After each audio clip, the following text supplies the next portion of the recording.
కేవలం 7,999K up to 10 kgs వరకు బరువు తగ్గి అధిక బరువు నుంచి వచ్చే ప్రధాన సమస్యలను దూరం చేసుకోండి. 47 సంవత్సరాల తర్వాత ఇండియన్ సినిమా చరిత్రలోనే ఒక హిస్టారిక్ కలయికకు రంగం రెడీ అవుతోంది. సూపర్ స్టార్ రజనీకాంత్, విశ్వనటుడు కమల్ హాసన్ ఈ ఇద్దరు కలిసి నటిస్తున్న ప్రాజెక్ట్ అనౌన్స్ కావడంతో భారీ హైప్ క్రియేట్ అయింది. కానీ ఇప్పుడు ఒక డౌట్ రైజ్ అవుతోంది. ఈ ఇద్దరు తమ సినిమాలతో బిజీగా ఉన్న టైంలో ఈ ప్రాజెక్ట్ ఇప్పుడే ఎందుకు ప్రకటించారు? ఇంతకీ వీళ్ళ కొలాబరేషన్ సినిమా రావడానికి ఇంకా ఎంత టైం పట్టొచ్చు? సూపర్ స్టార్ రజనీకాంత్ చేతిలో వరుసగా భారీ ప్రాజెక్ట్స్ ఉన్నాయి. జైలర్ 2 చివరి దశలో ఉంది. 2026 జూన్ 12న రిలీజ్ కి రెడీ అవుతుంది.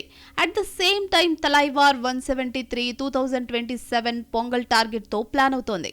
ఒక సినిమా చివరి దశలో ఉంటే మరో సినిమా స్టార్టింగ్ స్టేజ్ లో ఉండేలా రజనీ తన లైనప్ ప్లాన్ చేసుకున్నాడు. అంటే ఆయన పూర్తి ఫోకస్ ఇప్పుడు ఇండివిజువల్ ప్రాజెక్ట్స్ పైనే ఉంది. ఇక కమల్ హాసన్ కూడా అదే స్పీడ్ లో సినిమాలు చేస్తున్నాడు.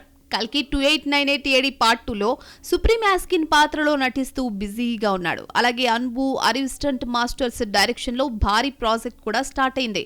ఒక ప్రాజెక్ట్ అండర్ ప్రొడక్షన్ లో ఉండగానే మరో ప్రాజెక్ట్ ను లైన్ లో పెట్టడం కమల్ స్ట్రాటజీగా మారింది.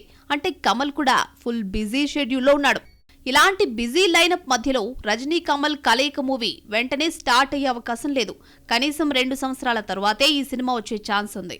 అయినా కూడా ఇప్పుడే అనౌన్స్ చేయడం వెనుక కారణం క్లియర్ గా కనిపిస్తోంది. ఇది ఒక long term hype and marketing strategy. 47 ఏళ్ల తరువాత ఈ ఇద్దరి కలయిక అంటే ఆడియన్స్ లో ఎక్స్పెక్టేషన్ ను ముందుగానే పీక్ కు తీసుకెళ్లడమేనా? హైప్ ఇక్కడే మొదలైంది.